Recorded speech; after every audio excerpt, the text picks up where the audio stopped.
أعوذ بالله من الشيطان الرجيم. بسم الله الرحمن الرحيم.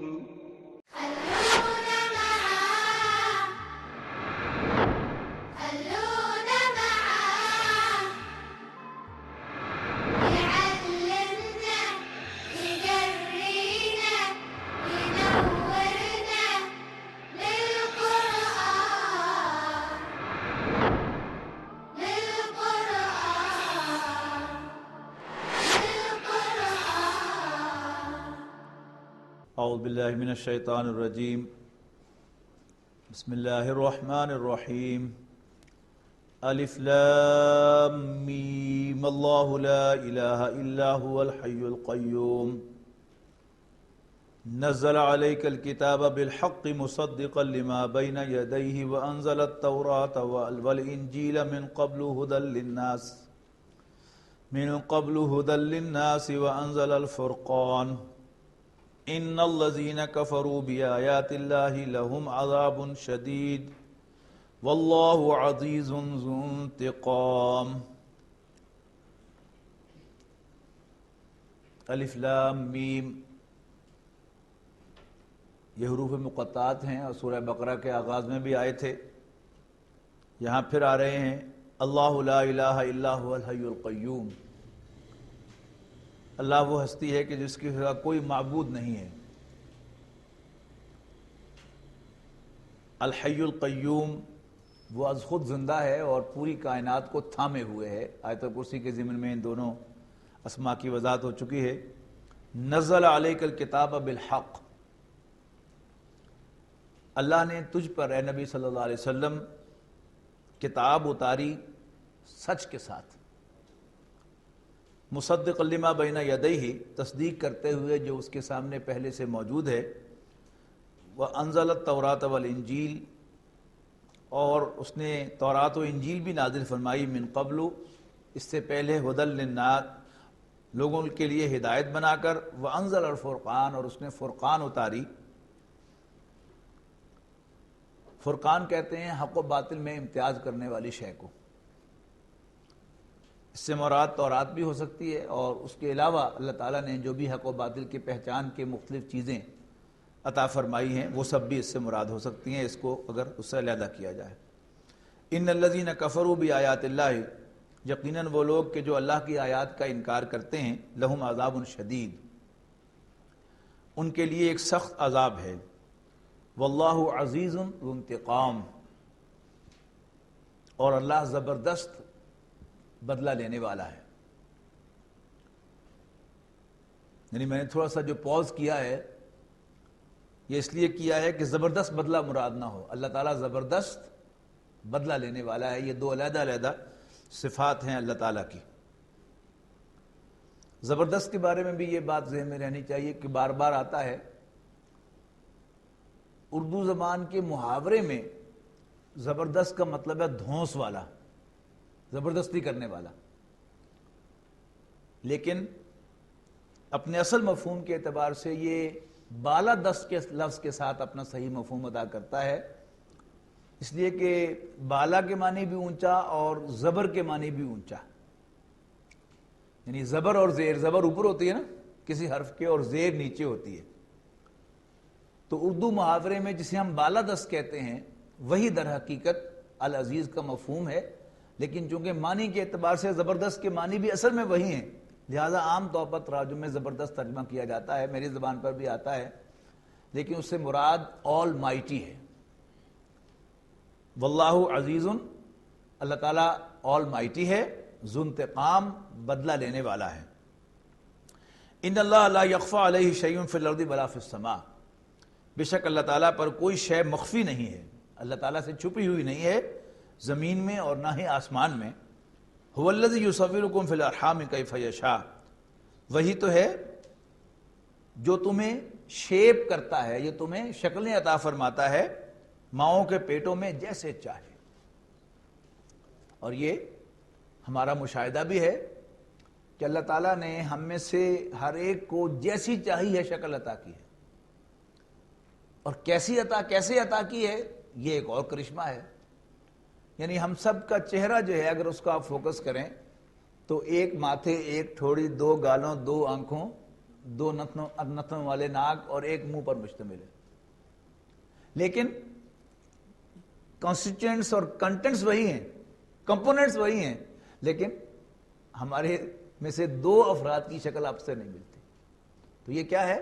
جیسے چاہا اس نے تمہاری ماؤں کے پیٹوں میں تمہاری شکلیں بنا دی. تو یہ اللہ تعالیٰ کی قدرت کی بہت بڑی دلیل ہے، بہت بڑی دلیل ہے. لا الہ الا هو العزیز الحکیم، کوئی عبادت کے لائق نہیں ہے سوائے اس کے، وہ بالادست حکمت والا ہے. هو الذی انزل علیک الکتاب، وہی تھا جس نے اے نبی صلی اللہ علیہ وسلم آپ پر کتاب نازل فرمائی. منہ آیات محکمات ہن ام الکتاب و اخری متشابہات، جس میں سے کچھ محکم آیات ہیں، محکم یعنی مضبوط، وہ کتاب کی جڑ اور بنیاد ہیں. وَأُخَرُ متشابہات، اور دوسری جو ہیں وہ متشابہات ہیں، a bit confusing ہے، جن کا صحیح مفہوم کسی کو معلوم نہیں ہے. فَأَمَّا الَّذِينَ فِي قُلُوبِهِمْ زَيْغٌ، یعنی محکم آیات اللہ تعالیٰ پر ایمان کی دعوت، رسول اللہ صلی اللہ علیہ وسلم کو اللہ کا رسول ماننے کی دعوت، اور قرآن مجید کے واضح احکام ہیں. کرنا کیا ہے؟ یہ محکم آیات ہیں کہ جن میں کوئی کنفیوژن نہیں ہے. یعنی احکام کے ضمن میں کوئی کنفیوژن یہ تو ہو سکتا ہے کہ ایسے کرنا ہے کہ ایسے کرنا ہے، لیکن وہ اللہ کا حکم ہے، اس میں کسی کو کوئی شک نہیں ہے. لیکن متشابہ آیات وہ ہیں کہ جن کا صحیح مفہوم ہم متعین نہیں کر سکتے. مثلا آخرت، ایک ہے آخرت کی خبر، یہ محکم خبر ہے، یہ اللہ تعالیٰ کی محکم آیات میں سے ہے کہ آخرت آنے والی ہے، وہاں حساب کتاب ہوگا، جنت ہوگی، جہنم ہوگی. لیکن جنت کیسی ہوگی، جہنم کیسی ہوگی، اس کی ایگزیکٹ ڈیٹیل، اس کی فارم کیا ہوگی، وہ ہم نہیں بتا سکتے. جیسے خود رسول اللہ صلی اللہ علیہ وسلم نے ارشاد فرمایا جنت کی نعمتوں کے بارے میں کہ نہ ان کو کسی آنکھ نے دیکھا، نہ کسی کان نے سنا، اور نہ ہی کسی دل میں ان کا کوئی صحیح خیال پیدا ہوا. قرآن مجید نے اس کی جو ڈسکرپشن دی ہے that is just to give you an idea، ہمیں کچھ آئیڈیا دینے کے لیے کہ something like that، لیکن ایگزیکٹلی وہ کیا ہوگی جب اللہ ہمیں جنت میں لے جائے گا انشاءاللہ، تو پھر ہمیں معلوم ہوگی اس کی اصل حقیقت. اسی طرح اللہ تعالیٰ نے آسمانوں کی خبریں دی ہیں، زمین کے اندر کی کچھ خبریں دی ہیں. اب جب ان کو سائنسی معلومات کی روشنی میں ہم فٹ کرتے ہیں تو سائنس کوئی مستقل شے نہیں ہے. آج میرا سائنٹیفک نالج یہ کہتا ہے، لیکن کل سائنٹیفک نالج خود اپنی جگہ بدل کر کہیں کا کہیں پہنچ جائے گا. تو اگر میں نے قرآن مجید کی ان آیات کو ان سائنسی معلومات کے اندر فٹ کر دیا، تو جب وہ سائنسی معلومات بدلیں گی تو پھر قرآن مجید جو ہے وہ بھی ہوا ہو جائے گا.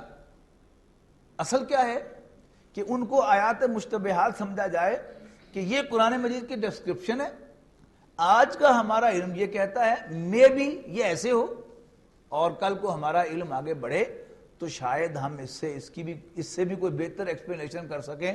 لیکن اصل حقیقت اسی وقت کھلے گی جب اللہ تعالیٰ ہمیں یہ چیزیں اپنی آنکھوں سے دکھائے گا اور ان کا مشاہدہ کرائے گا. اور اس کے بعد واللہ عالم کہہ کر انسان کو آگے نکل جانا چاہیے. آج کے دور کے ایک دانشور ہیں، وہ یہ کلیم کرتے ہیں کہ قرآن مجید کی وہ آیات کے جو قرآن مجید کے نزول کے وقت متشابہ تھی، اب وہ متشابہ نہیں رہی، اب وہ بھی آیات محکمات ہو گئی ہیں. اور سائنٹیفک جو بھی آج کا علم ہے اس کے مطابق ہر چیز کو اس کے اندر فٹ کر کے کہہ رہے ہیں کہ اب یہ آیات مشتبہات نہیں ہیں، اب یہ آیات محکمات ہیں. یہ بات جو ہے یہ درست نہیں ہے. تو اصولی بات فرما دی کہ 2 قسم کی آیات ہیں، آیات محکمات اور آیات مشتبہات. وہ لوگ آگے آ رہا ہے فَأَمَّا الَّذِينَ فِي قُلُوبِهِمْ زَيْغٌ، تو وہ لوگ کہ جن کے دلوں میں کوئی ٹیڑھ ہوتا ہے، فَيَتَّبِعُونَ مَا تَشَابَهَ مِنْهُ، تو وہ پیروی کرتے ہیں ان کی جو متشابہات ہیں، یعنی کوئی ایسی چیز کہ جس کا صحیح مفہوم متعین نہیں کیا جا سکتا، وہ اس کا کوئی صحیح مفہوم پیش کریں گے صاحب، جو بھی جن کے دلوں میں کوئی زیغ ہوگا، ٹیڑھ ہوگی، اور پھر اس پر پوری عمارت کھڑی کر کے سادہ لوگ مسلمانوں کو گمراہ کریں گے، اور یہ امپریشن دیں گے کہ میں پہلا شخص ہوں کہ جس نے قرآن مجید کو سمجھ لیا ہے، اور سلف میں جتنے بھی ہمارے اکابرین گزرے ہیں بس ویسے ہی تھے، وہ اتنی موٹی سی بات کو نہیں سمجھ سکے۔ اور جب ایک دفعہ وہ اپنے پیچھے مسلمانوں کی ایک بڑی تعداد کو لگا لیں گے تو پھر اس کے بعد ہر قسم کی بکواس کریں گے، اور ان کے ماننے والے، ان کے معتقدین ان کو مانتے چلے جائیں گے۔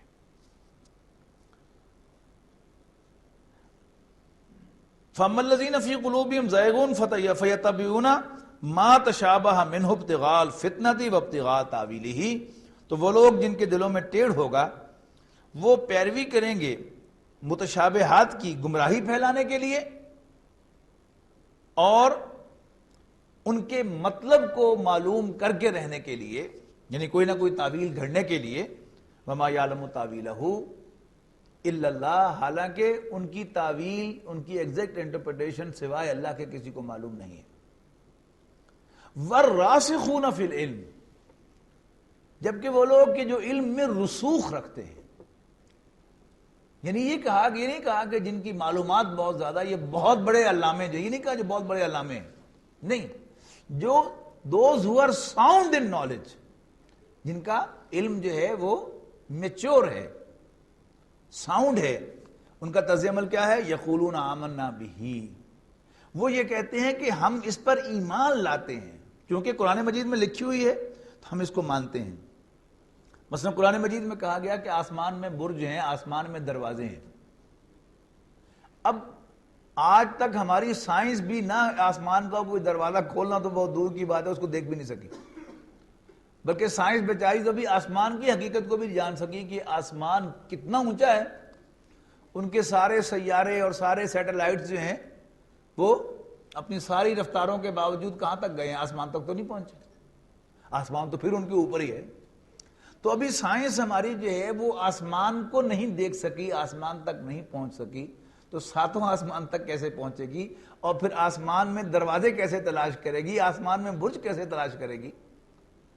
ہمارا کام کیا ہے؟ جس کو بھی اللہ تعالیٰ علم میں رسوخ عطا کرے گا، ساؤنڈ بنائے گا اور اسے ہدایت سے نوازے گا، وہ کیا کہے گا؟ یہ قرآن میں لکھا ہوا ہے کہ آسمان میں دروازے ہیں، لہذا میں مانتا ہوں کہ آسمان میں دروازے ہیں، لیکن کہاں ہیں، کیسے ہیں، کتنے چوڑے ہیں، کتنے لمبے ہیں، کتنے فاصلے پر ہیں؟ I have no idea۔ اور وہ جو رسوخ رکھتے ہیں علم میں کہتے ہیں آمنا بہ، ہم اس کو مانتے ہیں، کل من عند ربنا، یہ سب کچھ ہمارے رب کی جانب سے ہے، وما یذکر الا اولو الالباب، اور نصیحت تو صرف دل والے ہی حاصل کیا کرتے ہیں، نصیحت تو صرف سینسیبل لوگ ہی حاصل کیا کرتے ہیں۔ یعنی معلومات کا زیادہ ہونا یہ نہ عقل کی دلیل ہے، نہ سینسیبل ہونے کی دلیل ہے، اور نہ ساؤنڈ ان نالج ہونے کی دلیل ہے۔ ساؤنڈ ان نالج وہ ہیں کہ جو اصولی باتوں کو مانتے ہیں، اور وہ باتیں جو ان کی کمپریہنشن سے بیونڈ ہیں ان پر ایمان رکھتے ہیں، لیکن ان کی کوئی انٹرپریٹیشن جو ہے اس پر ضد نہیں کرتے۔ میں بھی ایسا ہو، لیکن اللہ بہتر جانتا ہے کہ ایگزیکٹلی کیا ہے۔ ربنا لا تزغ قلوبنا، یہ بڑی زبردست دعا ہے کہ یعنی جب انسان آگے بڑھتے بڑھتے سٹک ہو جاتا ہے کسی جگہ پر، تو وہ لوگ جو ٹیڑھا مزاج رکھتے ہیں وہ کیا کریں گے؟ وہیں پر ڈیرا لگا کے بیٹھ جائیں گے، لو جی یہ تحقیق کر کے چھڑنی ہے۔ جبکہ وہ جو رسوخ رکھتے ہیں وہ یہاں پر آگے یہ دعا کرتے ہیں، ربنا لا تزغ قلوبنا بعد اذ ہدیتنا، اے ہمارے رب ہمیں ہدایت سے نوازنے کے بعد ہمیں گمراہ نہ کرنا، ہمارے دلوں کو کج نہ کرنا، ٹیڑھا نہ کرنا۔ وَهَبْ لَنَا مِن لَّدُنْكَ رَحْمَةً، اور ہمیں اپنی جناب سے، اپنے پاس سے رحمت سے نواز۔ انکا انت الوہاب، بے شک تو بہت عطا کرنے والا ہے۔ قرآن مجید کی تلاوت سے پہلے نبی اکرم صلی اللہ علیہ وسلم سے خطاب کرتے ہوئے یہ حکم دیا گیا ہے کہ اذا قرأت القرآن فاستعذ باللہ من الشیطان الرجیم، جب بھی قرآن پڑھو شیطان مردود سے اللہ کی پناہ میں ضرور آ جایا کرو۔ تو ذہن میں لائیے، ذرا اس پر غور کیجئے کہ اگر رسول اللہ صلی اللہ علیہ وسلم کو قرآن پڑھتے ہوئے اللہ تعالیٰ سے پروٹیکشن کی ضرورت ہے، تو پھر عبد السمیع کو تو پھر اس سے کہیں کروڑ گنا زیادہ ضرورت ہے کہ اللہ تعالیٰ ہی اس کی حفاظت کرے گا تو وہ ہدایت پر رہے گا، ورنہ اگر وہ اپنے علم کی جولانیوں پہ چڑھ گیا تو پھر سوائے گمراہی کے اسے اور کچھ نہیں ملے۔ ربنا لا تزغ قلوبنا بعد اذ ہدیتنا، کہ اے ہمارے رب اس کے بعد کہ تو نے ہمیں راستہ دکھایا ہے، ہمیں ہدایت سے نوازا ہے، ہمارے دلوں کو کج نہ کرنا اور ہمیں اپنے پاس سے رحمت سے نوازنا، انکا انت الوہاب، بے شک تو بہت عطا فرمانے والا ہے۔ ربنا انکا جامع الناس لیوم لا ریب فیہ، اے ہمارے رب بے شک تو تمام انسانوں کو جمع کرنے والا ہے ایک ایسے دن جس کے آنے میں کوئی شک نہیں ہے۔ یعنی اس دن کی ڈیٹیلز جو قرآن مجید میں بیان کر دی ہیں ان کا ترجمہ کر دے گا، لیکن ان کی کوئی ایگزیکٹ تصویر پیش کرنے کو اوائڈ کرے گا۔ ہاں اس پر زور دیتا رہے گا کہ یقیناً تو جمع کرنے والا ہے ایک ایسے دن جس کے آنے میں کوئی شک نہیں ہے۔ ان اللہ لا یخلف المیعاد، بے شک اللہ تعالیٰ وعدے کے خلاف کرنے والا نہیں ہے۔ ان الذین کفروا لن تغنی عنہم اموالہم ولا اولادہم من اللہ شیئا، بے شک وہ لوگ جنہوں نے کفر کیا ہے ان کے مال اور ان کی اولادیں ان کے کسی کام نہ آئیں گی اللہ کے مقابلے میں۔ وَأُولَٰئِكَ هُمْ وَقُودُ النَّارِ، وہ جہنم کا ایندھن بنیں گے۔ کداب آل فرعون والذین من قبلہم، جیسے حال ہوا فرعونیوں کا اور ان سے پہلوں کا۔ کذبوا بآیاتنا، انہوں نے ہماری آیات کو جھٹلایا۔ فأخذہم اللہ بذنوبہم، پس اللہ نے ان کے گناہوں کی وجہ سے ان کو دبوچ لیا۔ واللہ شدید العقاب، اور اللہ تعالیٰ سزا کا بڑا سخت ہے۔ قل للذین کفروا، کہہ دو کافروں سے، ستغلبون وتحشرون الی جہنم، ان قریب تم مغلوب ہو جاؤ گے اور پھر جہنم کی طرف ہانکے جاؤ گے، جمع کیے جاؤ گے۔ وبئس المہاد، اور وہ بہت برا ٹھکانہ ہے۔ قد کان لکم آیۃ فی فئتین التقطا، ابھی گزر چکا ہے تمہارے سامنے ایک نمونہ دو فوجوں میں جن میں مقابلہ ہوا۔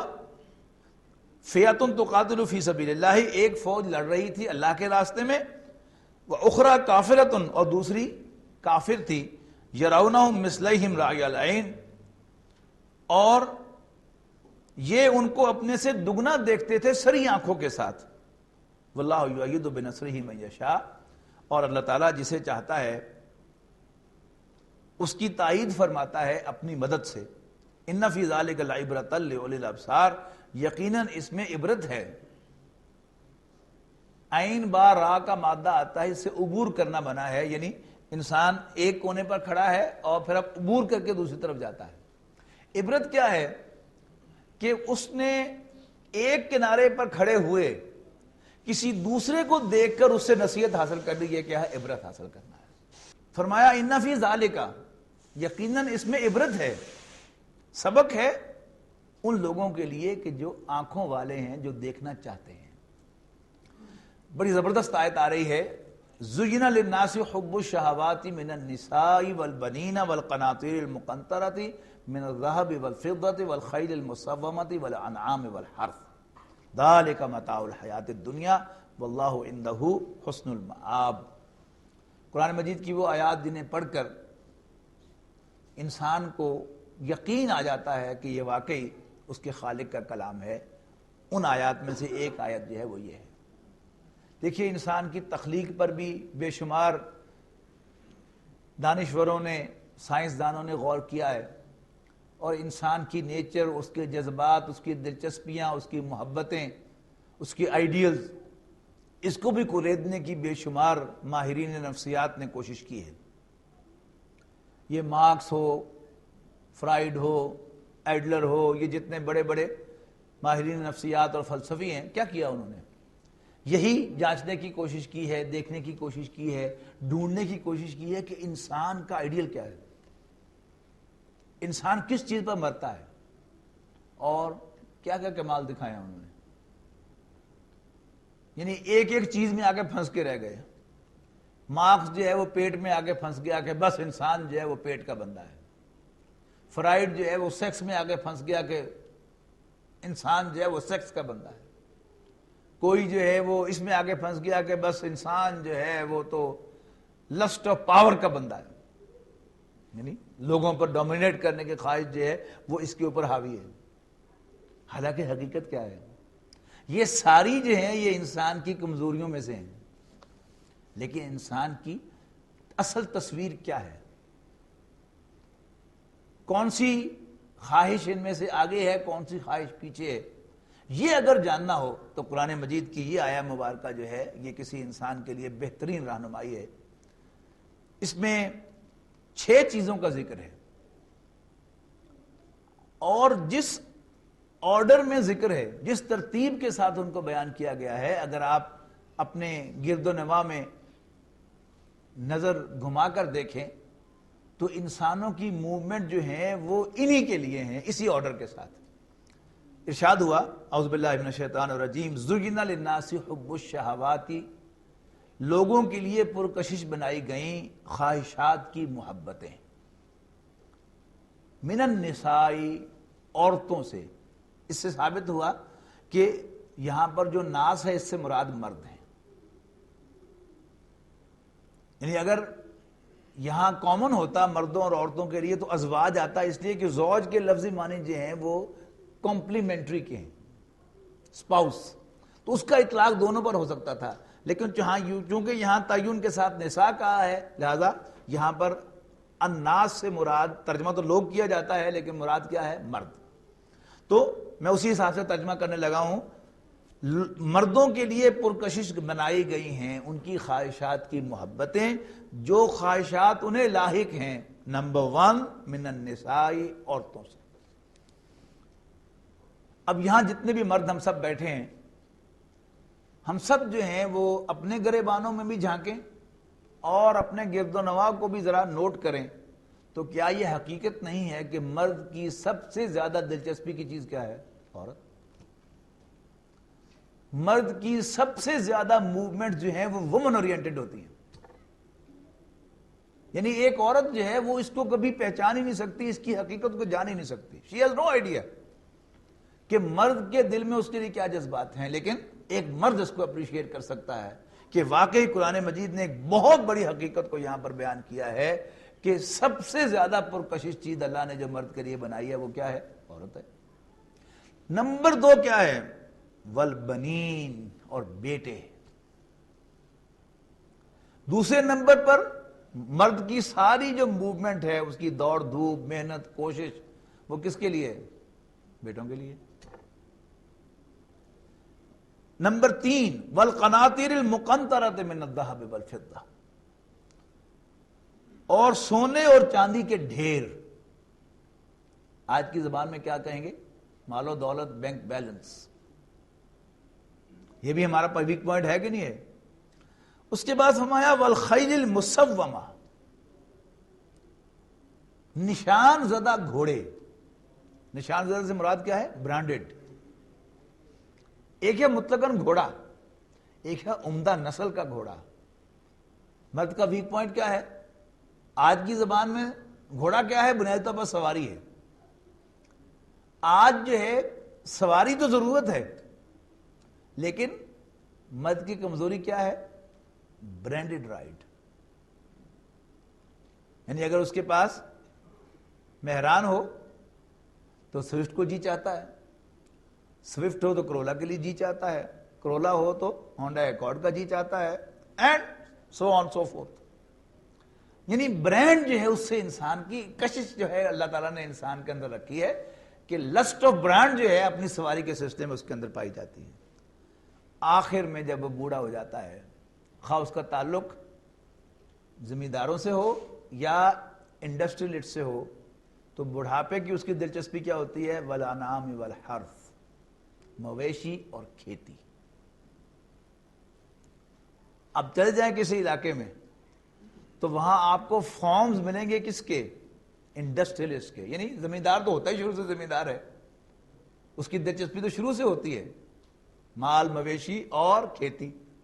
لیکن انڈسٹریلسٹ جو ہے اس کی بھی بڑھاپے کی جو دلچسپی ہوتی ہے کیا ہے، یا تو وہ باقاعدہ زمین خرید کر فارمنگ کرتا ہے، جانور پالتا ہے، یا اور نہیں تو فارم ہاؤس تو ضرور بنا ہی لیتا ہے، گھر بھی ہو جس میں کچھ جانور بھی ہوں اور ایک وسیع علاقہ ہو جہاں پر کچھ نہ کچھ وہ کاشت بھی کر رہا ہو. تو یہ کیا ہے، یہ انسان کی ایک مکمل تصویر ہے جو اللہ تعالیٰ نے کھینچی ہے. اور اس آیت کو پڑھ کے اندازہ ہوتا ہے، یعنی میں اپنا آپ کو تجربہ بتا رہا ہوں کہ قرآن مجید پر ذاتی طور پر یقین کہ یہ واقعی میرے رب کا کلام ہے جس نے مجھے بنایا ہے، اس لیے کہ میری سب سے خوبصورت تصویر جو ہے وہ اسی میں ہے. نہ میری صحیح تصویر فرائڈ کھینچ سکا، نہ میری صحیح تصویر مارکس بنا سکا، نہ کوئی اور فلسفی یا ماہر نفسیات بنا سکا. یہ میرے رب کی بنائی، یہ اس کا کلام ہے، اور اس نے کیونکہ اس نے مجھے بنایا ہے، اسے پتا ہے کہ اس نے کیا بنایا ہے، لہذا اس نے میری ٹرو پکچر جو ہے وہ یہاں پر کھینچ لی ہے. ذالک متاع الحیات الدنیا، یہ سب کیا ہے، یہ دنیا میں برتنے کا سامان ہے. واللہ عندہ حسن المآب، اور اللہ ہی کے پاس سب سے عمدہ ٹھکانہ ہے.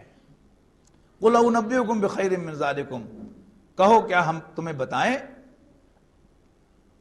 اس سے بہتر چیز، للذین اتقوا عند ربہم جنات تجری من تحتہا الانہار، وہ لوگ جو اللہ سے ڈرتے ہیں ان کے لیے ان کے رب کے پاس باغات ہیں جن کے نیچے نہریں بہتی ہیں. واہ واہ، یعنی یہ جو دنیا کی ساری دلچسپیاں ہیں ان کے مقابلے میں لایا جا رہا ہے کس کو، جنت کو. اور انداز کیا خوبصورت ہے، کیا ہم تمہیں بتائیں.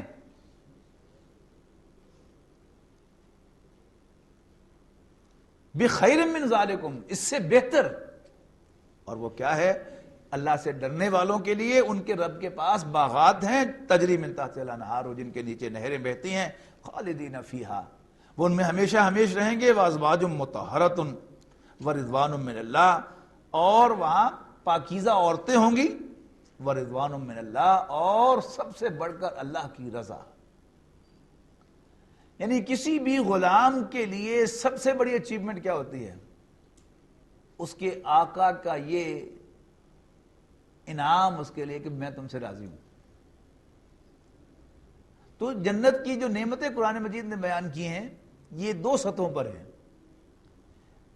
ایک تو ہے کہ کھانے کو سب کچھ ہوگا، پینے کو سب کچھ ہوگا، عیش و آرام کا سارا سامان ہوگا. اسے قرآن مجید نے نزل کہا ہے کہ یہ ابتدائی مہمان نوازی ہے. لیکن جنت کی اصل نعمت کیا ہوگی، رضی اللہ عنہم ورضوا عنہ، اللہ ان سے راضی ہوگا، وہ اللہ سے راضی ہوں گے. اور اس ڈنر کی سب سے سویٹ ڈش جو ہے وہ شاید اللہ کا دیدار ہوگا، کہ جس کا آج ہم کوئی آئیڈیا کر ہی نہیں سکتے کہ وہ کیا ہوگا. واللہ بصیر بالعباد، اور اللہ تعالیٰ بندوں کو دیکھتا ہے. الذین یقولون، وہ کہ جو کہتے ہیں ربنا اننا آمنا، اے ہمارے رب ہم ایمان لائے، فاغفر لنا ذنوبنا، پس ہمارے گناہوں کو بخش دے، وقنا عذاب النار، اور ہمیں آگ کے عذاب سے بچا. الصابرین والصادقین والقانتین والمنفقین والمستغفرین بالاسحار، صبر کرنے والے، سچ کہنے والے، فرما برداری کرنے والے، اللہ کے راستے میں خرچ کرنے والے، اللہ سے گناہوں کی بخشش مانگنے والے تہجد کے وقت. شاہد اللہ انہ لا الہ الا ہو، اللہ گواہی دیتا ہے کہ اس کے سوا کوئی معبود نہیں ہے. والملائکۃ، اور فرشتے بھی گواہی دیتے ہیں. وَأُولُو الْعِلْمِ، اور علم والے بھی گواہی دیتے ہیں. قائما بالقسط، کہ وہ عدل کے ساتھ قائم ہے. لا الہ الا ہو، اس کے سوا کوئی معبود نہیں ہے. العزیز الحکیم، وہ بالا دست حکمت والا ہے. ان الدین عند اللہ الاسلام، بے شک دین تو اللہ کے نزدیک اسلام ہی ہے. وما اختلف الذین اوتوا الکتاب، اور اہل کتاب نے اختلاف نہیں کیا، الا من بعد ما جاءہم العلم بغیا بینہم، اس کے بعد کہ ان کے پاس علم آ چکا ہے. پھر بھی کیوں کیا؟ ضد اور حسد کی وجہ سے. ومن یکفر بآیات اللہ فإن اللہ سریع الحساب، تو جو کوئی اللہ کی آیات کا انکار کرے اسے جان لینا چاہیے کہ اللہ تعالیٰ جلد حساب لینے والا ہے. فإن حاجوک، پھر بھی اگر وہ آپ سے بحث کریں، آپ سے جھگڑیں، فَقُلْ أَسْلَمْتُ وَجْهِيَ لِلَّهِ، تو کہہ دینا کہ میں نے تو چہرہ سیدھا کر لیا ہے اپنا اللہ کے سامنے، اللہ کے لیے، وَمَنِ اتَّبَعَنِ، اور میرے پیروکاروں نے بھی، وَقُلْ لِلَّذِينَ أُوتُوا الْكِتَابَ وَالْأُمِّيِّينَ أَسْلَمْتُمْ، تو کہو اہل کتاب سے اور امیین سے بھی، کیا تم بھی اسلام لاتے ہو، اللہ تعالیٰ کے سامنے ہتھیار ڈالتے ہو؟ فَإِنْ أَسْلَمُوا، اگر وہ اسلام لے آئیں، فَقَدْ اهْتَدَوْا، تو وہ ہدایت یافتہ ہیں، وَإِنْ تَوَلَّوْا، اور اگر وہ منہ پھیریں، فَإِنَّمَا عَلَيْكَ الْبَلَاغُ، تو اے نبی آپ کے ذمے صرف پہنچانا ہے، وَاللَّهُ بَصِيرٌ بِالْعِبَادِ، اور اللہ تعالیٰ بندوں کو دیکھتا ہے۔ ان الذين يكفرون بآيات الله، یقیناً وہ لوگ جو اللہ کی آیات کا انکار کرتے ہیں، ويقتلون النبيين بغير حق، اور نبیوں کو ناحق قتل کرتے ہیں، ويقتلون الذين يأمرون بالقسط، اور قتل کرتے ہیں ان کو جو عدل و انصاف کا حکم دیتے ہیں، من الناس، لوگوں میں سے، فبشرهم بعذاب علیم، ایسے لوگوں کو دردناک عذاب کی خوشخبری سنا دو۔ اولئک الذین حبطت اعمالهم فی الدنیا والآخرہ، یہ وہ لوگ ہیں جن کے اعمال دنیا اور آخرت میں حبط ہو جائیں گے، ضائع ہو جائیں گے، وما لهم من ناصرین، اور ان کا کوئی مددگار نہ ہوگا۔ الم تر الی الذین اوتوا نصیبا من الکتاب، کیا تم نے ان لوگوں کو دیکھا جن کو کتاب کا ایک حصہ ملا تھا؟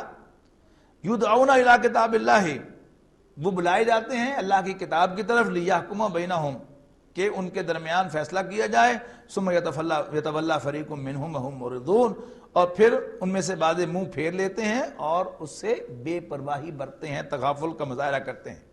ذالک بانہم قالوا لن تمسنا النار الا ایاما معدودات، یہ اس لیے کہ وہ کہتے ہیں کہ ہمیں آگ نہیں چھوئے گی مگر گنتی کے چند دن، وغرہم فی دینہم ما کانوا یفترون، اور وہ اپنی بنائی ہوئی باتوں پر اپنے دین کے اندر بہہ کے پھر رہے ہیں۔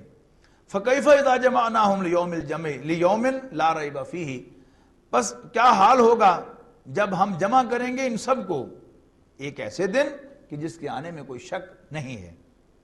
وَوُفِّيَتْ كُلُّ نَفْسٍ مَا كَسَبَتْ وَهُمْ لَا يُظْلَمُونَ، اور ہر شخص کو پورا بدلہ دے دیا جائے گا اس کی کمائی کا، اور ان پر کوئی زیادتی نہیں ہوگی۔ قُلِ اللَّهُمَّ مَالِكَ الْمُلْكِ، اے اللہ بادشاہی کے مالک، تُؤْتِي الْمُلْكَ مَن تَشَاءُ وَتَنزِعُ الْمُلْكَ مِمَّن تَشَاءُ، یعنی ہے یہ مناجات لیکن بڑی ہی جلال والی، اللہ تعالیٰ کے جلال کو ظاہر کرنے والی مناجات میں سے ہے۔ اے بادشاہی کے مالک اللہ، تو جسے چاہتا ہے بادشاہت عطا کرتا ہے، اور جس سے چاہتا ہے بادشاہت چھین بھی لیتا ہے۔ وَتُعِزُّ مَن تَشَاءُ وَتُذِلُّ مَن تَشَاءُ، جسے چاہتا ہے عزت دیتا ہے، جسے چاہتا ہے ذلت سے دوچار کرتا ہے، یا جسے چاہتا ہے غلبہ دیتا ہے، جسے چاہتا ہے مغلوب کرتا ہے، دونوں ترجمے ہوں گے۔ بِیَدِکَ الْخَیْرُ، تیرے ہی ہاتھ میں خیر ہے، یعنی تو اگر بادشاہی دیتا ہے تو بھی اس میں خیر ہوتا ہے، لیتا ہے تو بھی اس میں خیر ہوتا ہے۔ اِنَّکَ عَلیٰ کُلِّ شَیْءٍ قدیر، بے شک تو ہر چیز پر قادر ہے۔ تُولِجُ اللَّیلَ فِی النَّہَارِ وَتُولِجُ النَّہَارَ فِی اللَّیْلِ، تو داخل فرماتا ہے رات کو دن میں اور داخل فرماتا ہے دن کو رات میں۔ وَتُخْرِجُ الْحَیَّ مِنَ الْمَیِّتِ وَتُخْرِجُ الْمَیِّتَ مِنَ الْحَیِّ، اور تو زندہ کو مردہ سے اور مردہ کو زندہ سے نکالتا ہے۔ وَتَرْزُقُ مَن تَشَاءُ بِغَیْرِ حساب، اور جسے چاہتا ہے بے حد و حساب عطا فرماتا ہے۔ اور یہ بھی ہماری آبزرویشن ہے۔ لا يتخذ المؤمنون الكافرین اولیاء من دون المؤمنین، مومنوں کو چاہیے کہ اللہ کو، مومنوں کو چھوڑ کر کافروں کو دوست نہ بنائیں۔ لا ومن يفعل ذلك فليس من الله في شيء الا ان تتقوا منهم تقا، اور جو کوئی ایسا کرے گا تو اس کا اللہ سے کوئی تعلق نہیں ہے، ہاں اس کی اجازت صرف اسی صورت میں ہے کہ تم ان سے بچاؤ حاصل کرنے کے لیے ایک اسٹریٹجی کے طور پر ان کے ساتھ کوئی تعلق استوار کرو۔ فَيُحَذِّرُكُمُ اللَّهُ نَفْسَهُ، اور اللہ تمہیں اپنے آپ سے ڈراتا ہے، وَإِلَى اللَّهِ الْمَصِيرُ، اور اللہ ہی کی طرف لوٹنا ہے۔ قُلْ إِن تُخْفُوا مَا فِي صُدُورِكُمْ أَوْ تُبْدُوهُ، کہہ دو کہ جو کچھ تمہارے دلوں میں ہے تم اسے چھپاؤ یا ظاہر کرو، یعلمہ اللہ، اللہ اسے جان لے گا۔ وَيَعْلَمُ مَا فِي السَّمَاوَاتِ وَمَا فِي الْأَرْضِ، اور جو کچھ آسمانوں اور زمین میں ہے اللہ اسے جانتا ہے۔ وَاللَّهُ عَلَىٰ كُلِّ شَيْءٍ قدیر، اور اللہ ہر چیز پر قادر ہے۔ یوم تجد کل نفس ما عملت من خیر محضرا، اور جس دن موجود پائے گا ہر شخص جو بھی اس نے عمل کیا ہوگا نیک اپنے سامنے موجود. وما عملت من سوء، اور اسی طرح جو بھی برائی کی ہوگی اسے بھی. تودو، چاہے گا، لو ان بینہا و بینہ امدا بعیدا، کہ اس کے اور اس کی برائی کے درمیان ایک بہت طویل فاصلہ ہو. وَيُحَذِّرُكُمُ اللَّهُ نَفْسَهُ، اور اللہ تمہیں اپنے آپ سے ڈراتا ہے. واللہ رؤوف بالعباد، جبکہ اللہ تعالیٰ بندوں پر بڑا مہربان بھی ہے. قُلْ إِن كُنتُمْ تُحِبُّونَ اللَّهَ فَاتَّبِعُونِي يُحْبِبْكُمُ اللَّهُ، کہہ دو کہ اگر تم اللہ سے محبت کرتے ہو تو میری پیروی کرو، اللہ تم سے محبت کرے گا. وَيَغْفِرْ لَكُمْ ذُنُوبَكُمْ، اور یہ بھی ایک کامن مضمون ہے. یو کے میں ایک چرچ کے باہر لکھا ہوا پڑا حضرت عیسیٰ علیہ السلام کا قول کہ you can come to God through me, کہ تم اللہ تعالیٰ کے پاس صرف میرے تھرو ہی جا سکتے ہو. یعنی مراد کیا تھا کہ نہیں، میری پیروی کرو گے، میرے راستے پر چلو گے تم اللہ تک پہنچ سکتے ہو. یعنی وہ تو اس کا مفہوم دوسرا نکالیں گے کہ میری بندگی کرو تب تم پہنچو گے، لیکن اس کی اصل جو ہے وہ یہی ہے میرے نزدیک کہ حضرت عیسیٰ نے یہی فرمایا ہوگا، جس کو پھر انہوں نے توڑ مڑوڑ کا اپنا مفہوم جو ہے وہ دیا ہے. تو یہ ایک جنرل مضمون ہے، اللہ کے نبیوں کی دعوت کے اندر پایا جاتا ہے.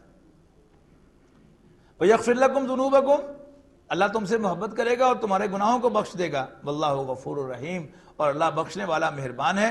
قُلْ اطیعوا اللہ والرسول، کہو، کہنا مانو اللہ اور اس کے رسول کا. فَإِن تَوَلَّوْا، لیکن اگر تم نے منہ پھیرا، فَإِنَّ اللَّهَ لَا يُحِبُّ الْكَافِرِينَ، تو یاد رکھنا اللہ تعالیٰ کافروں کو پسند نہیں فرماتا. ان اللہ اصطفیٰ آدم و نوحم و آل ابراہیم و آل عمران علی العالمین. اب یہاں پر سورت کا نام آپ نے نوٹ کیا، آل عمران. اب یہاں واضح ہوگا کہ عمران حضرت مریم سلام علیہا کے والد تھے. تو اب حضرت عیسیٰ علیہ السلام کی عظمت جو ہے اس کا بیان شروع ہو رہا ہے، اس کی تمہید باندھی جا رہی ہے. ان اللہ اصطفیٰ آدم و نوحن و آل ابراہیم و آل عمران علی العالمین، بے شک اللہ تعالیٰ نے منتخب کیا آدم، نوح، ابراہیم کی اولاد کو اور عمران کی اولاد کو تمام جہانوں میں سے. ذریۃ بعضھا من بعض، یہ ایک دوسرے میں سے ہیں، ایک دوسرے کی اولاد ہیں. واللہ سمیع علیم، اور اللہ تعالیٰ سننے والا جاننے والا ہے. اذ قالت امرأۃ عمران، اور یاد کرو جب عمران کی بیوی نے کہا، ربی انی نذرت لک ما فی بطنی محررا فتقبل منی،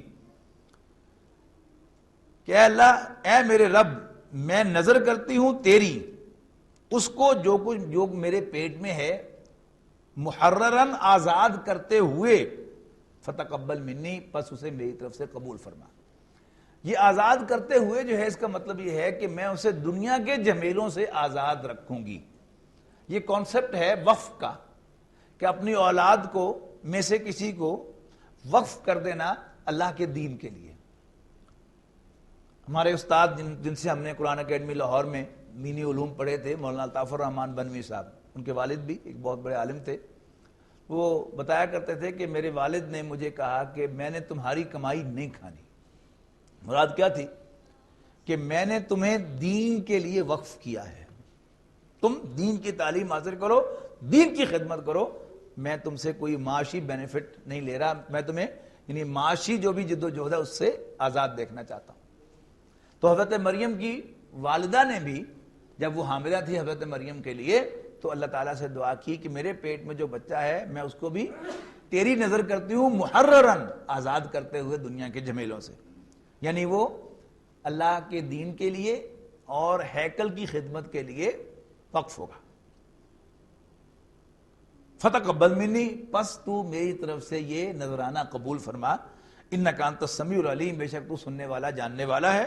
فلما وضعتھا، لیکن جب انہوں نے اسے ڈیلیور کیا، قالت، کہنے لگی، ربی انی وضعتھا انثی، کہ میں نے تو ایک بچی کو ڈیلیور کر دیا ہے. واللہ اعلم بما وضعت، بڑا خوبصورت تبصرہ ہے، اللہ کو پہلے ہی پتا تھا کہ وہ کیا ڈیلیور کرنے والی ہیں. وَلَيْسَ الذَّكَرُ كَالْأُنثىٰ، اور بیٹا بیٹی جیسا نہیں ہوتا. یعنی خاص طور پر یہ بیٹی جو اللہ نے جنم دی ہے، یعنی تبصرہ کیا جا رہا ہے اللہ تعالیٰ کی طرف سے کہ بیٹے جو ہیں وہ اس بیٹی جیسے نہیں ہو سکتے. وَإِنِّي سَمَّيْتُهَا مریم، یعنی درمیان میں یہ ایگزیکٹو کلاز ہے، یہ ان کی والدہ کا جملہ نہیں ہے، اللہ تعالیٰ کی طرف سے یعنی کامنٹ ہے۔ وَإِنِّي سَمَّيْتُهَا مریم، اور میں نے اس کا نام مریم رکھا ہے، وَإِنِّي أُعِيذُهَا بِكَ وَذُرِّيَّتَهَا مِنَ الشَّيْطَانِ الرَّجِيمِ، اور میں اس بچی اور اس کی اولاد کو شیطان مردود سے تیری پناہ میں دیتی ہوں۔ آگے پڑھیے، فَتَقَبَّلَهَا رَبُّهَا بِقَبُولٍ حَسَنٍ، تو مریم کی والدہ کے رب نے ان کی یہ درخواست بڑی آسن طریقے سے قبول فرما لی۔ اب کیسے قبول فرمائی، اس پر گواہی سنیے رسول اللہ صلی اللہ علیہ وسلم کی۔ تو آپ نے فرمایا کہ نوع انسانی کا کوئی شخص ایسا نہیں ہے جسے شیطان نے مس نہ کیا ہو، سوائے عیسیٰ اور اس کی والدہ کے۔ یعنی حضرت مریم کی والدہ نے، حضرت عیسیٰ کی نانی صاحبہ نے، جب حضرت مریم پیدا ہوئی تو حضرت مریم کو اللہ کی پناہ میں دے دیا، انی اعیذھا بک وذریتھا من الشیطان الرجیم، کہ میں اس بچی اور اس کی اولاد کو تیری پناہ میں دیتی ہوں۔ اللہ تعالیٰ نے قبول کر لی کہ بس اب یہ میری پروٹیکشن میں ہے۔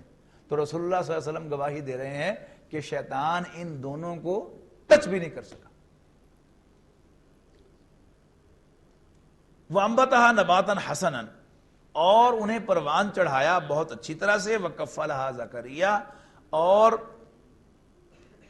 سپرد کیا ان کو، کفالت میں دیا زکریہ کے، یعنی حضرت زکریہ علیہ السلام کے۔ حضرت زکریہ جو تھے یہ ہیکل کے بہت بڑے پریسٹ تھے، اس عبادت گاہ کے، یعنی یروشلم کی جو سب سے بڑی عبادت گاہ تھی، اس کے بہت بڑے پریسٹ تھے، اس کے بہت بڑے یعنی مولوی تھے، آج کی زبان میں آپ کہیں گے اسلامی ٹرم میں، بہت بڑے اس کے ذمہ دار تھے، اور حضرت مریم کے خالو بھی تھے۔ اب انہوں نے اپنی جو منت تھی اس کو پورا کیا، یعنی پریشانی تو ہوئی کہ ہو، میں تو سمجھتی تھی کہ بیٹے کو جنم دوں گی، اور بیٹے جو تھے وہ ہیکل کے لیے وقف کرنے کا رواج تھا، لیکن پیدا ہو گئی بیٹی، لیکن انہوں نے کہا کہ اچھا چلے جیسی بھی ہے، وہ بھی وقف کر دی کہ ٹھیک ہے، یہ عام سے ہٹ کر میں اسے دین کے لیے، ہیکل کے لیے وقف کرتی ہوں۔ اب آگے جا کے ذکر آئے گا کہ یہ بچی جو ہے وہ ایسی غیر معمولی بچی تھی، اور سارے کے سارے پریسٹ جو تھے ہیکل کے وہ بڑے امپریس تھے، اور سب کی خواہش تھی کہ یہ میری سپرویژن میں یہاں پر رہے۔ یہ ہوگا نا وہاں پر رواج کے، جیسے مختلف اداروں، مختلف جو بھی دینی مدارس ہوتے ہیں یا جو بھی خاص ٹریننگ کے سکولز ہوتے ہیں، اس میں ایک ٹیوٹر کا تصور ہوتا ہے۔ ٹیوٹوریل گروپس جو کالجز میں بنتے ہیں، وہ بیسک کانسیپٹ وہ ہے کہ کوئی ایک استاد ہوگا کہ جو اوورآل اس کا ذمہ دار ہوگا۔ تو ہر پریسٹ کی خواہش تھی کہ یہ بچی میری زیر کفالت ہو۔ قرہ ڈالا گیا، اور وہ قرہ حضرت زکریہ کے نام نکلا، آگے جا کے اس کی تفصیل آئے گی، لہذا یہ انہی کی سرپرستی میں تھی۔ تو چونکہ یہ واحد لڑکی تھی اس پورے ہیکل میں، لہذا وہاں پر کچھ سیگریگیشن کا انتظام کیا گیا، ان کے لیے ایک سیپریٹ انکلوجر بنایا گیا ہیکل کے اندر، اور وہ لاکڈ ہوتا تھا، اور صرف حضرت زکریہ ہی کے پاس چابی ہوتی تھی، وہی کھول کر جا کر حضرت مریم کی خیر خیریت جا کر پوچھا کرتے تھے اور انہیں تعلیم دیا کرتے تھے۔ اب اس پر ایک اگلا سین ہے،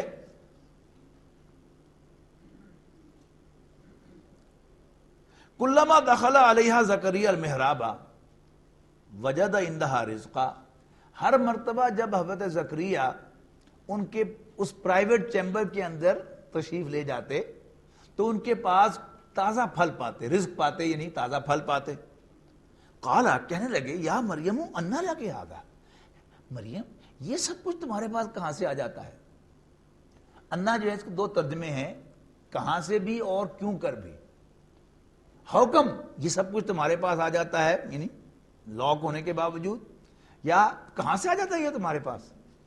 تو حضرت مریم نے بڑے شوخی کے ساتھ کہا، قالت ہوا من عند اللہ، یہ اللہ کے پاس سے ہے۔ اب یہ معلوم تو حضرت زکریہ کو بھی تھا کہ اللہ تعالیٰ جو ہے اس پر قادر ہے، لیکن یعنی انسان کا نارملی ذہن کیا ہوتا ہے کہ کوئی فزیکل چینلز ہوں گے جن سے کوئی چیز جو ہے وہ جائے گی، لیکن ایک چھوٹی سی بچی نے یعنی حضرت زکریہ کو بڑے شوخی کہا، ہوا من عند اللہ، اللہ کے پاس سے آتا ہے۔ ان اللہ یرزق من یشاء بغیر حساب، بے شک اللہ تعالیٰ جسے چاہتا ہے بے حد و حساب عطا فرماتا ہے۔ ہنالک دعا زکریا، اس موقع پر زکریا علیہ السلام نے دعا کی اپنے رب سے، پکارا اپنے رب کو، قال ربی حب لی من لدنک ذریۃ طیبہ۔ حضرت زکریا بوڑھے ہو گئے تھے لیکن ابھی تک بے اولاد تھے، تو فوراً ان کو خیال آیا کہ اگر اللہ تعالیٰ اس بچی کو اس بند چیمبر میں رزق پہنچا سکتا ہے تو پھر اس بڑھاپے میں ایک بانجھ عورت سے مجھے بیٹا نہیں دے سکتا۔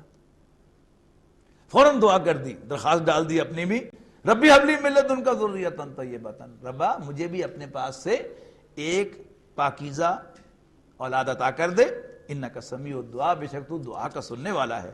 فنادتہ الملائکۃ وہو قائم یصلی فی المحراب، اور پھر حضرت زکریا کو ندا دی، پکارا فرشتوں نے جبکہ وہ اپنی چیمبر میں کھڑے ہوئے نماز پڑھ رہے تھے، ان اللہ یبشرک بیحییٰ، اے زکریا اللہ تمہیں یحییٰ کی خوشخبری دیتا ہے، مصدقا بکلمۃ من اللہ، جو گواہی دے گا، تصدیق کرے گا اللہ کے ایک کلمے کی۔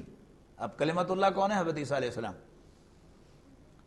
وَسَيِّدًا وَحَصُورًا وَنَبِيًّا مِّنَ الصَّالِحِينَ، اور وہ سردار ہوں گے، حصور ہوں گے۔ حصور کہتے ہیں کہ ایک شخص ہے تو مرد، خواہش رکھتا ہے جنسی، لیکن اس کو اپنے اوپر کنٹرول اتنا زیادہ ہے کہ اس کا رجحان جو ہے اس کی طرف بالکل نہیں ہے، وہ حصور ہے۔ تو انتہائی پاک باز شخص تھے حضرت یحییٰ علیہ السلام، وحصوراً ونبیًّا من الصالحین، اور نیکوکاروں میں سے ہوں گے اور ایک نبی ہوں گے اللہ کے۔ اب فوراً حیران ہو کر پھر حضرت زکریا کی زبان پر الفاظ آئے، ربی انا یکون لی غلام، ربا میرے پاس بیٹا کہاں سے آئے گا، کیوں کر آئے گا، وقد بلغنی الکبر، جبکہ میں تو بوڑھا ہو گیا ہوں، وامراتی عاقر، اور میری بیوی بانجھ ہے، جوانی میں نہیں کچھ پروڈیوس کر سکی، تو اب کیسے؟ قالا، اب فرشتے نے جواب دیا، کذالک اللہ یفعل ما یشاء، ایسے ہی اللہ تعالیٰ جو چاہتا ہے کرتا ہے۔ قالا، حضرت زکریا نے عرض کی، رب اجعل لی آیا، کہ ربا میرے لیے کوئی نشانی بھی دے دے۔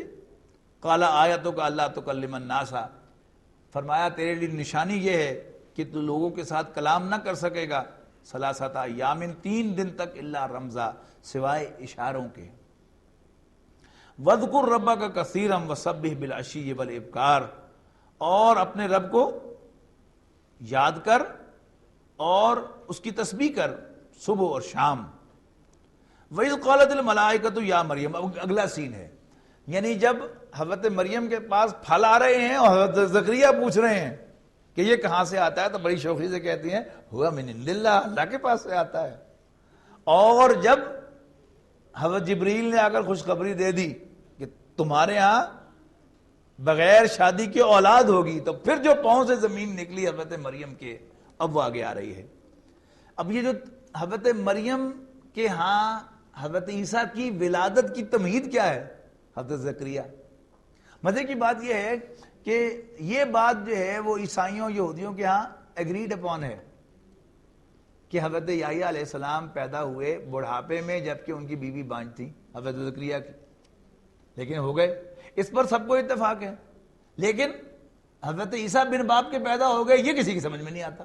حالانکہ اٹس ایکولی دی سیم، کہ جیسے کسی بانجھ عورت کیا ہوتی ہے؟ جو اووم پروڈیوس نہیں کر سکتی۔ اور حضرت عیسیٰ علیہ السلام کی پیدائش کیسے ہوئی؟ بغیر سپرم کے ہوئی۔ یہ 2 کمپوننٹس ہوتے ہیں نا، سپرم اور اووم ملتے ہیں تو نیا بچہ پیدا ہوتا ہے۔ تو حضرت یحییٰ کے کیس میں اووم نہیں تھا اور حضرت عیسیٰ کے کیس میں سپرم نہیں تھا، تو وہ ایکسیپٹیبل ہے اور یہ ایکسیپٹیبل کیوں نہیں ہے؟ یہ ہے اصل میں جو بات دونوں مقامات پر، یعنی حضرت عیسیٰ اور حضرت مریم کا خاص مقام یہ ہے، خاص طور پر حضرت مریم کا، کہ قرآن مجید کی 2 صورتیں ان کے نام سے منسوب ہیں۔ حضرت مریم وہ تو ہے ہی مریم، اور یہ آل عمران، یعنی امراۃ و عمران کون ہے؟ حضرت مریم کی والدہ، تو آل عمران کون ہے؟ حضرت مریم اور حضرت عیسیٰ۔ تو 2 صورتیں قرآن مجید کی حضرت مریم سلام علیہا سے منسوب ہیں، یہ ان کا خاص اعزاز ہے۔ اور دونوں میں یعنی پہلے حضرت یحییٰ کی پیدائش کا ذکر ہے، اس کے بعد حضرت عیسیٰ کی پیدائش کا ذکر ہے۔ اب حضرت عیسیٰ کی پیدائش کا ذکر شروع ہو رہا ہے۔ وَإِذْ قَالَتِ الْمَلَائِكَةُ يَا مَرْيَمُ إِنَّ اللَّهَ اصْطَفَاكِ وَطَهَّرَكِ وَاصْطَفَاكِ عَلَىٰ نِسَاءِ الْعَالَمِينَ۔ یاد کرو جب فرشتوں نے کہا اے مریم اللہ نے تمہیں منتخب کیا ہے اور تمہیں پاک بنایا ہے اور تجھے تمام جہانوں کی عورتوں میں سے منتخب کر لیا۔ اب حضور صلی اللہ علیہ وسلم کی صداقت کی دلیلوں میں سے ایک دلیل یہ ہے، ہر ایک کو اپنی ماں اچھی لگتی ہے، ہر شخص اپنی ماں کو رول ماڈل اور سمجھتا ہے اور آئیڈیلائز کرتا ہے، لیکن سلام رسول اللہ صلی اللہ علیہ وسلم کو کہ جیسے قرآن میں نازل ہوا ویسے بیان کر دیا۔ کیا حضور صلی اللہ علیہ وسلم کو اپنی ماں سے پیار نہیں ہوگا؟ یقیناً ہوگا، لیکن قرآن مجید نے کہا کہ مریم جو ہے، عیسیٰ کی والدہ جو ہیں، وہ تمام جہان کی عورتوں میں سے منتخب ہیں، وہی بیان ہو گیا۔ یا مریم اقنتی لربکی واسجدی وارکعی مع الراکعین، اے مریم اپنے رب کی فرما برداری اختیار کر اور سجدہ کر اور رکوع کرنے والوں کے ساتھ۔ ذالک من انباء الغیب نوحیہ الیک، اور یہ وہ غیب کی خبریں ہیں جو اے نبی صلی اللہ علیہ وسلم ہم آپ کی طرف وحی کرتے ہیں۔ وما کنت لدیہم اذ یلقون اقلامہم ایہم یکفل مریم، اور تم پاس نہ تھے کہ جب وہ اپنے قلم ڈال رہے تھے کرہ ڈالنے کے لیے کہ کون کفالت کرے گا مریم کی۔ وما کنت لدیہم اذ یختصمون، اور اے نبی آپ اس وقت قریب نہیں تھے، پاس نہیں تھے جب وہ آپس میں جھگڑ رہے تھے۔ اذ قالت الملائکۃ، اب اگلا سین یہ درمیان میں بیان کرنے کے بعد، اذ قالت الملائکۃ یا مریم، جب فرشتوں نے کہا اے مریم ان اللہ یبشرک بکلمۃ منہ، اے مریم اللہ تمہیں خوشخبری دیتا ہے اپنی جانب سے ایک ورڈ کی، ایک کلمے کی، ورڈ آف اللہ، اللہ کے اپنے حکم کی۔ کون؟ اسمہ المسیح عیسیٰ ابن مریم، جس کا نام مسیح عیسیٰ ابن مریم ہوگا، وجیہن فی الدنیا فی والآخرہ، وہ مرتبے والا ہوگا دنیا میں بھی اور آخرت میں بھی، ومن المقربین، اور اللہ تعالیٰ کے انتہائی کلوز بندوں میں سے ہوگا۔ وَيُكَلِّمُ النَّاسَ فِي الْمَهْدِ وَكَهْلًا، اور لوگوں سے کلام کرے گا گود میں بھی اور بڑھاپے میں بھی، وَمِنَ الصَّالِحِينَ، اور نیکوکاروں میں سے ہوگا۔ قالت ربی انا یکون لی ولد، اب پاؤں سے نکلی زمین، فوراً پکاری ربا انا یکون لی ولد، میرے یہاں بیٹا کیسے پیدا ہو سکتا ہے، ولم یمسسنی بشر، جبکہ مجھے کسی مرد نے ہاتھ تک نہیں کبھی لگایا۔ قالا، اللہ کی طرف سے فرشتے نے کہا کذالک اللہ یخلق ما یشاء، بی بی اسی طرح اللہ جو چاہتا ہے پیدا کرتا ہے۔ اذا قضا امرا، جب بھی وہ کسی کام کا فیصلہ کر لے، فإنما یقول لہ کن فیکون، تو صرف اس سے کہتا ہے ہو جا، اینڈ دیر اٹ از، اسی وقت وہ ہو جاتا ہے۔ وَيُعَلِّمُهُ الْكِتَابَ وَالْحِكْمَةَ وَالتَّوْرَاةَ وَالْإِنْجِيلَ، اور اللہ اس کو سکھائے گا کتاب اور حکمت یعنی تورات و انجیل، وَرَسُولًا إِلَىٰ بَنِي إِسرائیل، اور وہ بنی اسرائیل کی طرف بھیجا ہوا رسول ہوگا۔ انی قد جئتکم بآیۃ من ربکم، اور کہے گا لوگوں سے کہ میں تمہارے پاس تمہارے رب کی جانب سے ایک نشانی لایا ہوں۔ انی اخلق لکم من الطین کہیئۃ الطیر، میں تمہارے سامنے گارے میں سے، مٹی میں سے جانور کی شکل کی، پرندے کی شکل کی چیز بناؤں گا، فانفخ فیہ، پھر اس میں پھونک ماروں گا، فیکون طیرا باذن اللہ، اور وہ اللہ کے حکم سے پرندہ بن جائے گی۔ وابرئ الاکمہ والابرص، اور میں تندرست کروں گا مادر ذات اندھے کو اور کوڑی کو، وأحیی الموتیٰ باذن اللہ، اور اللہ کے حکم سے مردوں کو بھی زندہ کروں گا۔ وأنبئکم بما تأکلون وما تدخرون فی بیوتکم، اور تمہیں بتا دوں گا کہ تم کیا کھا کر آئے ہو، کیا گھر میں سٹور کر کے آئے ہو۔ ان فی ذلک لآیۃ لکم ان کنتم مؤمنین، یقیناً اس میں تمہارے لیے نشانی ہے اگر تم مانو۔ ومصدقا لما بین یدی من التوراۃ، اور میں جو میرے سامنے موجود ہوگا تورات میں اس کی تصدیق کروں گا۔ ولیحل لکم بعض الذی حرم علیکم، اور اس لیے تاکہ میں وہ چیزیں جو تم پر حرام ہو گئی ہیں دوبارہ تمہارے لیے حلال کر دوں۔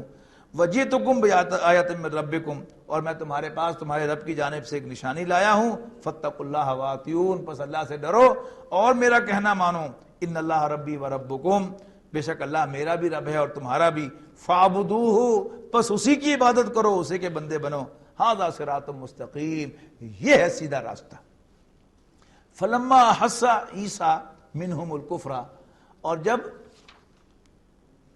محسوس کیا عیسیٰ علیہ السلام نے ان سے انکار کہ وہ انکار کرنے والے ہیں، قال من انصاری اللہ تو انہوں نے پکار لگائی کون ہے میرا مددگار اللہ کی جانب، قال الحواریون اس کے جواب میں حواریوں نے کہا نحن انصار اللہ ہم اللہ کے مددگار ہیں، آمنا باللہ ہم اللہ پر ایمان لاتے ہیں، واشہد بأننا مسلمون آپ بھی گواہ رہیے کہ ہم مسلمان ہیں، ربنا آمنا اے ہمارے رب ہم ایمان لائے، بما انزلتا جو کچھ تو نے نازل کیا اس پر، واتبعنا الرسول اور ہم اتباع کرتے ہیں رسول کی، فاکتبنا مع الشاہدین پس گواہی دینے والوں میں ہمارا بھی نام لکھ لے، ومکروا ومکر اللہ اور حضرت عیسیٰ کا انکار کرنے والوں نے بھی پلان کیا قتل کرنے کو، حضرت عیسیٰ علیہ السلام کو سولی چڑھانے کا، لیکن ومکر اللہ اللہ نے بھی پلان کیا، اللہ نے بھی اسکیم بنائی، واللہ خیر الماکرین اور اللہ تعالیٰ بہترین پلاننگ کرنے والا، بہترین اسکیم بنانے والا ہے۔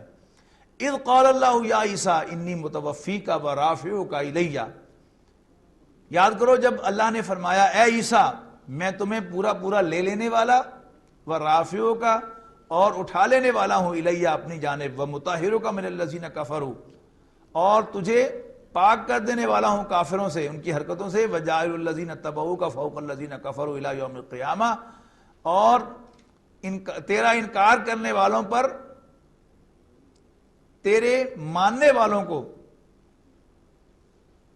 فوقیت دینے والا ہوں قیامت کے دن تک کے لیے، ثم الی مرجعکم پھر میری ہی طرف تم سب کا لوٹ کر آنا ہوگا، فاحکم بینکم پھر میں تمہارے درمیان فیصلہ کروں گا، فیما کنتم فیہ تختلفون ان باتوں میں جن میں تم جھگڑتے ہو، فاما الذین کفروا پس وہ لوگ جو انکار کرتے ہیں، فاعذبہم عذابا شدیدا فی الدنیا والآخرہ میں انہیں دنیا اور آخرت میں شدید عذاب سے دوچار کروں گا، وما لہم من ناصرین اور کوئی ان کا مددگار نہ ہوگا، واما الذین آمنوا وعملوا الصالحات اور وہ لوگ جو ایمان لائیں گے اور اچھے عمل کریں گے، فیوفیہم اجورہم تو میں ان کو ان کے اجر پورے دوں گا، واللہ لا یحب الظالمین اور اللہ تعالیٰ ظالموں کو پسند نہیں فرماتا، ذالک نتلوہ علیک من الآیات وذکر الحکیم یہ پڑھ کر سناتے ہیں ہم تمہیں آیات میں سے اور نصیحت بھرے حکمت والے قرآن میں سے، حکمت بھری نصیحت میں سے یعنی قرآن مجید، ان مسئلہ عیسیٰ عند اللہ کا مسئلہ آدم بے شک عیسیٰ کی مثال اللہ کے ہاں آدم جیسی ہے، خلقہ من تراب اللہ تعالیٰ نے انہیں مٹی سے پیدا کیا، ثم قال لہ کن فیکون اور پھر ان سے کہا ہو جا اور وہ ہو گئے یعنی ایک زندہ انسان بن گئے، الحق من ربک فلا تکن من الممترین یہ حق ہے تیرے رب کی جانب سے پس تم اس بارے میں کوئی شک نہ کرنا، فمن حاجک فیہ اور جو تم سے جھگڑے اس معاملے میں، من بعد ما جاءک من العلم اس کے بعد کہ تمہارے پاس علم آ چکا ہے، فقل تعالوا تو کہنا آؤ، ندعو ابناءنا وابناءکم بلاؤ ہم بلاتے ہیں اپنے بیٹوں کو اور تم بلاؤ اپنے بیٹوں کو، ونساءنا ونساءکم ہم بلاتے ہیں اپنی عورتوں کو اور تم بلاؤ اپنی عورتوں کو، وانفسنا وانفسکم اور ہم بلاتے ہیں ہم حاضر ہوتے ہیں خود اور تم بھی آ جاؤ میدان میں خود، ثم نبتہل اور پھر ہم مباہلہ کریں، مباہلہ کہتے ہیں کہ میدان میں آ کر چیلنج کرنا کہ اگر جو بھی ہم میں سے حق پر ہے وہ زندہ رہے اور جو حق پر نہیں ہے اللہ تعالیٰ اسے غارت کر دے، ثم نبتہل پھر ہم مباہلہ کریں، فنجعل لعنت اللہ علی الکاذبین جھوٹوں پر اللہ کی لعنت ہو۔